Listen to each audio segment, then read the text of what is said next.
ከሚሳኤል ድብደባ ወደ ባንኮች ማዕቀብ አሜሪካ በኢራን ላይ የፋይናንስ ቦምብ ለመጣል መዘጋጀቷን አስታወቀች። ድርጊቱ ወዳጅ ሀገራትንም ሳይቀር ሊነካ እንደሚችልም ተሰግቷል። የአሜሪካ ሴኔት ለእስራኤል የሚደረገውን የጦር መሳሪያ ሽያጭ ለማገድ የቀረበውን ጥያቄ ውድቅ ቢያደርገውም የዲሞክራቶች ተቃውሞ ግን በከፍተኛ ሁኔታ ጨምሯል። እንዲሁም የዩክሬን ከተሞች በሩሲያ ሚሳኤሎች ተናውጠዋል። በአንድ ሌሊት ጥቃት ብዙ ሰዎች ህይወታቸው ሲያልፍ በመዲናዋ ኪየቭ የ12 ዓመት ታዳጊ የጥቃቱ ሰለባ ሆኗል። በሌላ በኩልም የዓለማችን የአየር ንብረት ሚዛን ጠባቂ የሆነው የአትላንቲክ ውቅያኖስ ሞገድ ለውድመት እየተቃረበ መሆኑ ተነግሯል። የዛሬ አበይት ዜናዎቻችን ይህንን ይመስላሉ።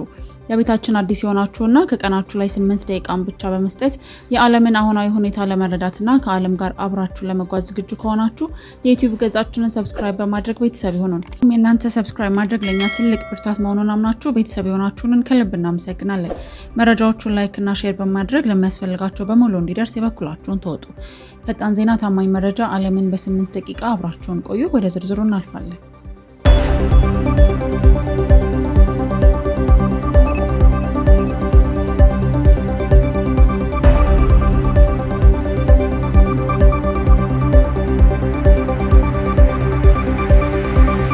ከሚሳኤል ድብደባ ወደ ባንኮች ማዕቀብ አሜሪካ በኢራን ላይ የፋይናንስ ቦምብ ለመጣል መዘጋጀቷን አስታውቃለች።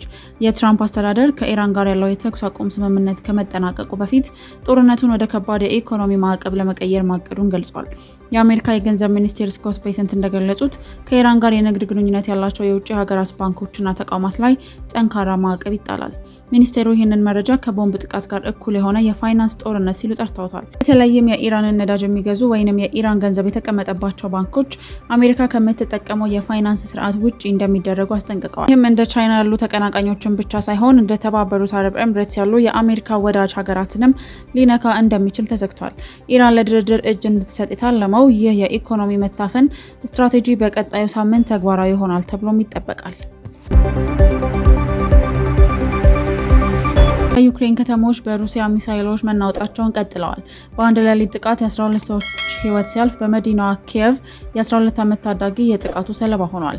ሩሲያ በዩክሬን የተለያዩ ከተሞች ላይ በሰነዘረችው ተከታታይ የድሮንና የሚሳኤል ጥቃት ቢያንስ 12 ሰዎች መገደላቸውን የሀገሪቱ ባለስልጣናት አስታውቀዋል። ደቡባዊቷ የወደብ ከተማ ኦዴሳ 6 ሰዎች የተገደሉ ሲሆን በመዲናዋ ኪየቭ ደግሞ የህንፃዎች መደርመስን ተከትሎ የሰዎች ህይወት አልፏል።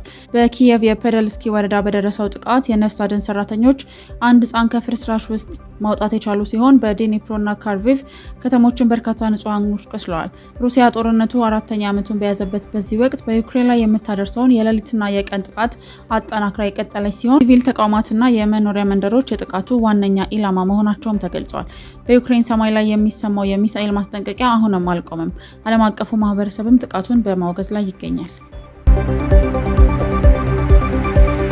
ከአሜሪካ የፖለቲካ መንደር አዲስ ነገር ተሰምቷል። ሴኔቱ ለእስራኤል የሚደረገውን የጦር መሳሪያ ሽያጭ ለማገድ የቀረበውን ጥያቄ ውድቅ ቢያደርገውም የዲሞክራቶች ቁጣ ግን አይሏል።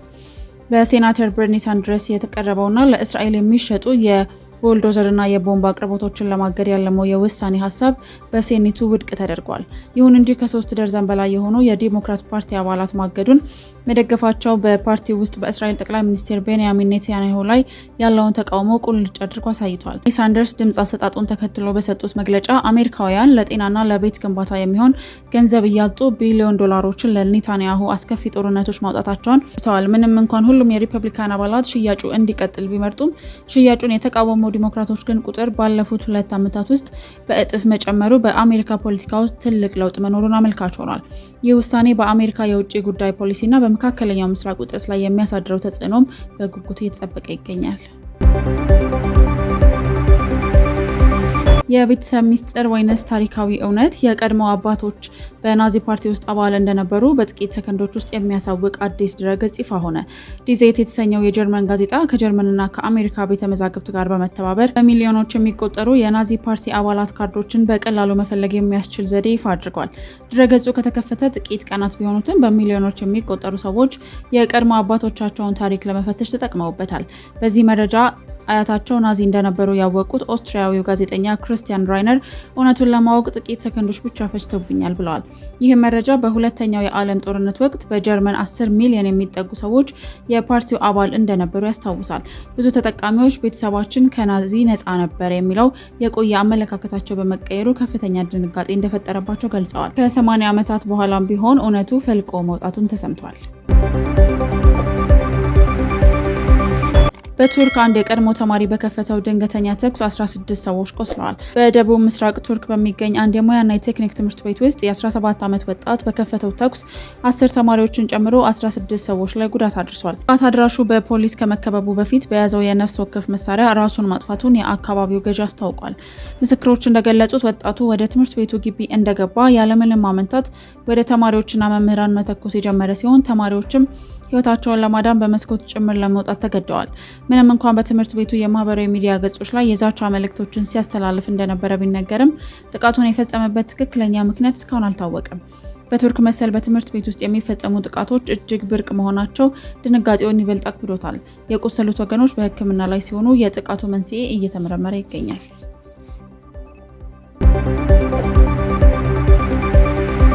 የዓለማችን የአየር ንብረት ሚዛን ጠባቂ የሆነው የአትላንቲክ ውቅያኖስ ሞገድ ለኮላፕስ ወይንም ለውድመት እየተቃረበ መሆኑ ተነገረ።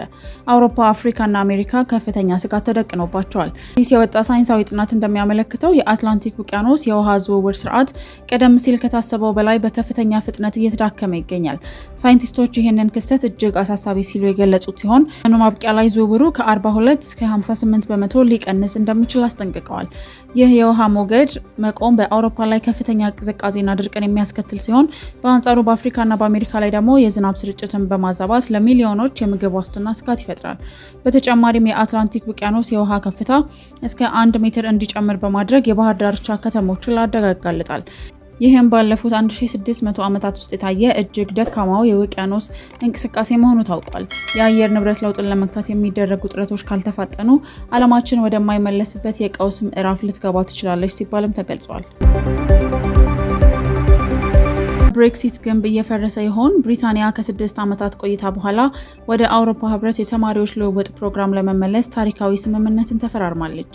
ዩናይትድ ኪንግደም በቦሪስ ጆንሰን አስተዳደር ወቅት ውድ ነው በሚል ያቋረጣቸውን ኤራስመስ ፕላስ የተባለውን የተማሪዎች ልውውጥ ፕሮግራም ዳግም ለመቀላቀል ከአውሮፓ ህብረት ጋር ስምምነት ላይ ደርሳለች። በጠቅላይ ሚኒስትር ኬር ስታርመር የሚመራው የብሪታንያ መንግስት እንደ አውሮፓውያን አቆጣጠር ከጃንዋሪ 2027 ጀምሮ ተግባራዊ ለሚሆነው ለዚህ ፕሮግራም 570 ሚሊዮን ፓውንድ ለመክፈል ተስማምቷል። በዚህ ስምምነት መሰረት ከ100,000 በላይ ብሪታንያውያን ተማሪዎች በአውሮፓ ሀገራት ነፃ የትምህርትና የስራ ልምድ ዕድሎችን የሚያገኙ ሲሆን የአውሮፓ ተማሪዎችም ወደ ብሪታንያ ዩኒቨርሲቲዎች መምጣት ይችላሉ። ይህም ብሪታንያ ከአውሮፓ ህብረት ጋር ያላትን ግንኙነት ዳግም ለመጀመር የያዘችውን እቅድ ትልቅ አካል እንደሆነ ተገልጿል። ከብሪታንያ በተጨማሪ ስዊዘርላንድም ፕሮግራሙን ለመቀላቀል ስምምነት ላይ ደርሳለች። ለአውሮፓ ወጣቶች አዲስ የትምህርት በርን ከፍቷል። የዛሬው የዜና 08 መረጃዎቻችን ይህንን ይመስሉ ነበረ። በየቀኑ በ8 ደቂቃዎች ብቻ የዓለምን አሁናዊ ሁኔታ መረዳት የምትፈልጉ ዩቲዩብ ገጻችንን ሰብስክራይብ በማድረግና የደወል ምልክቷን በመጫን በየዕለቱ አዳዲስ ዜናዎችንና ወቅታዊ መረጃዎችን ማግኘት ይችላሉ። እንዲሁም በፌስቡክ እና በቲክቶክ በፈለጉት አማራጭም ያገኙናል። ፈጣን ዜና፣ ታማኝ መረጃ፣ ዓለምን በ8 ደቂቃ። እናመሰግናለን።